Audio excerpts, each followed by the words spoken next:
हरिओम. अवधूत चिंतन श्री गुरुदेव दत्त श्री स्वामी समर्थ. रिलिजियस काकू या आपल्या चॅनलवर तुमचे मनापासून स्वागत करते आणि व्हिडिओला सुरुवात करते. तुम्ही या चॅनलवर नवीन असाल तर लाईक, शेअर आणि सबस्क्राईब करायला विसरू नका. तुमचे एक लाईक आणि सबस्क्राईब आम्हाला पुढे जाण्याचे बळ देते. चला तर व्हिडिओला सुरुवात करूया. बघा, प्रत्येकाच्या घरामध्ये एक कुलदेवी असते आणि कुलदेवी म्हणजे आपल्या कुळाचा उद्धार करणारी ही देवी. तर ह्या देवीचे आपल्याला 11 म्हणजे मंगळवार करायचे आहेत. तर हे मंगळवार कोणी करावे? बऱ्याच जणांच्या घरात प्रश्न पडतो, की हे मंगळवार कोणी करावेत? पण हा मंगळवार म्हणजे कोणीही घरामध्ये करू शकतं. ज्यांना उपास धरणं शक्य आहे, अशांनी हे मंगळवार करावेत आणि ज्यांना शक्य नाहीये, त्यांनी कुलदेवीचे नामस्मरण करावे. जो काही तुमच्या कुलदेवीचा मंत्र आहे, तो मंत्र आपल्याला त्या दिवशी पूर्ण दिवसभर जरी केला, तर खूपच चांगलं आहे. पण जेवढं तुम्हाला शक्य होईल तेवढं नामस्मरण करायचं आहे. तर हे मंगळवार म्हणजे कारण 11 जे मंगळवार आपल्याला करायचे तर हे पॉवरफुल म्हणजे मंगळवार आहेत आणि ज्यांना शक्य आहे त्यांनी करा, ज्यांना शक्य नाही त्यांनी नामस्मरण करायचे आहे.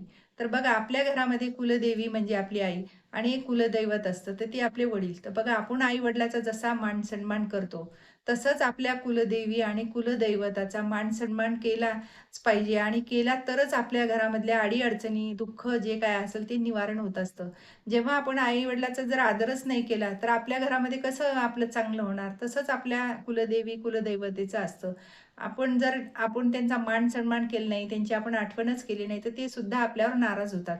बघा, आपली म्हणजे आई कशी आपली लेकरांची वाट पाहत असते येते, तशी कुलदेवी सुद्धा आपली वाट पाहत असते.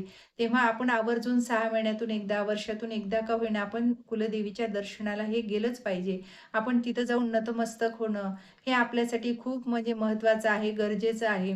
आपण जेव्हा तिथं नतमस्तक होतो, तेव्हा आपल्या ज्या काही आयुष्यातल्या अडचणी असतात, त्या सुद्धा निघून जातात.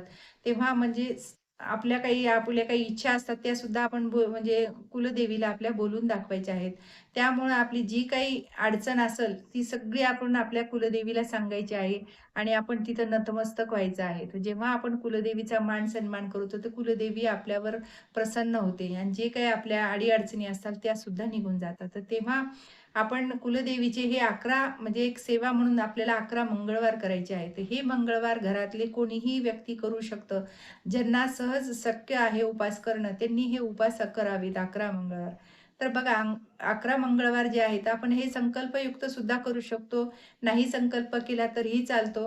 पण हे आपल्याला 11 मंगळवार करायचे आहेत. जी काही तुमची मोठ्यातली मोठी इच्छा असू, जे काही तुमचं मोठ्यातलं मोठं संकट असेल, हे संकट नाहीसं होतं आणि जी मोठी इच्छा असेल ती सुद्धा आपली पूर्ण होते. तर बघा, या दिवशी आपल्याला अभिषेक करायचा आहे. तर दर मंगळवारी आपल्याला अभिषेक करताना आपल्याकडे मूर्ती असो, टाक असो, तर ती आपल्याला म्हणजे एक ह्याच्या ताम्हणामध्ये घ्यायची आहे आणि जर फोटो असेल तर नुसतं आपल्याला पूजा करायची आहे त्याची. पण जेव्हा मूर्ती आणि टाक असेल तर त्याच्यावर आपण अभिषेक करू शकतो. जेव्हा तुम्ही आता अभिषेक करायला लागलेत, पहिले आपल्याला शुद्ध पाणी म्हणजे गंगाजल आपल्याला ह्याच्या मूर्तीवर टाकायचं आहे. नंतर आपल्याला पंचामृत टाकायचं आहे आणि नंतर शुद्ध जल. तर आपण जेव्हा ही पूजा करतो, अभिषेक करतो, तेव्हा तुम्ही ओम ऐं ह्रीं क्लीं चामुंडाय विचे, ओम ऐं ह्रीं क्लीं चामुंडाय विचे हा आपल्याला जप करता करता आपल्याला अभिषेक करायचा आहे. आणि जर तुम्हाला हे शक्य नसेल, तर तुम्ही श्री सूक्त सुद्धा फोनवर लावून म्हणा. तुम्हाला म्हणता आलं तर ठीक आहे, नाहीतर मोबाईलवर लावून आपण श्री सूक्त लावून आपल्याला हे अभिषेक करू शकतो. आणि सगळं झाल्यानंतर आपल्याला ही मूर्ती म्हणा, टाक सगळं स्वच्छ पुसून आपल्याला दुसऱ्या प्लेटमध्ये ठेवायचं आहे. आणि दुसऱ्या प्लेटमध्ये ठेवल्यानंतर आपल्याला त्याच्यावर कुंकुमार्चन करायचं आहे. जेव्हा तुम्ही कुंकुमार्चन करताना, तेव्हा आपल्या जवळ कुंकू, अक्षदा, फूल, धूप-दीप हे सगळं आपल्याला लावूनच घ्यायचं आहे जवळ. तर जेव्हा तुम्ही धूप-दीप ओवाळायचं आहे आणि आपल्याला कुंकुमार्चन करताना, "सर्व मंगल मांगल्ये शिवे सर्वार्थ साधिके, शरण त्र्यंबके गौरी नारायणी नमोस्तुते." हा साधा आपला सोपा पण प्रभावी उपाय म्हणजे आपला प्रभावी मंत्र आपल्याला म्हणायचा आहे आणि ह्या म्हणजे मंत्राने आपलं कुंकुमार्चन करायचं आहे.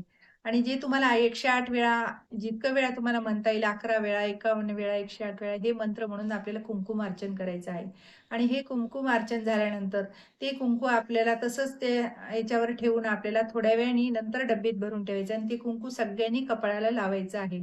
जेव्हा तुम्ही बाहेर जाताल तेव्हा त्या डब्बीतलं कुंकू आपल्याला लावूनच आपल्याला बाहेर जायचंय.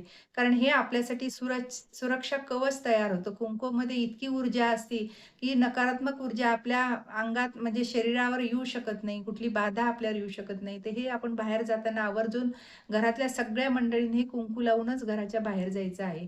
हे असं आपल्याला कुंकू आपल्याला डब्बीत भरून ठेवायचं आहे आणि जिथं आपण ती कुलदेवी आपल्याला स्थापन करायची तिथं आपण ती ठेवून द्यायची आहे आणि नंतर मग आपल्याला हळद, कुंकू, अक्षदा, फूल अर्पण करून आपल्याला ते लाल फूल अर्पण करायचं आहे देवीला आणि देवीला आपली जी काही इच्छा असेल ती बोलायची आहे आणि आपल्याला 11 मंगळवार करायचे आहे. तर 11 मंगळवार तुम्ही एक वेळ म्हणजे फराळाचं करून करू शकता किंवा जसं तुम्हाला नुसतं फळावर जमत असेल तर फळावर करू शकता तुम्ही हे मंगळवार.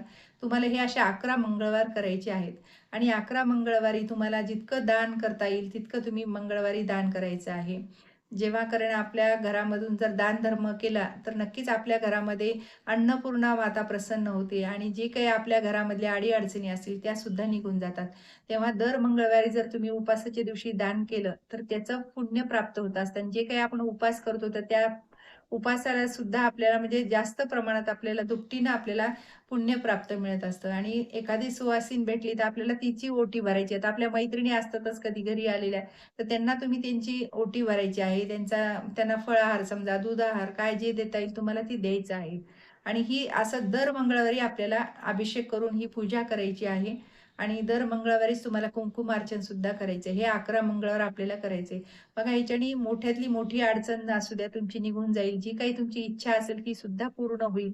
आणि बघा ही सेवा जर आपण केली 11 मंगळवार तर नक्कीच आपलं कुठेही आपल्याला अडचण येणार नाही आणि जी काही म्हणजे आलेली अडचण असेल ती सुद्धा चुटकीसरशी निघून जाईल. तर हे 11 मंगळवार असे करायचेत आणि हे मंगळवार तुम्ही घरातल्या एकाने फक्त अभिषेक करायचा आणि बाकीच्यांनी मंगळवार धरू शकता, ज्यांना शक्य होत असेल त्यांनी.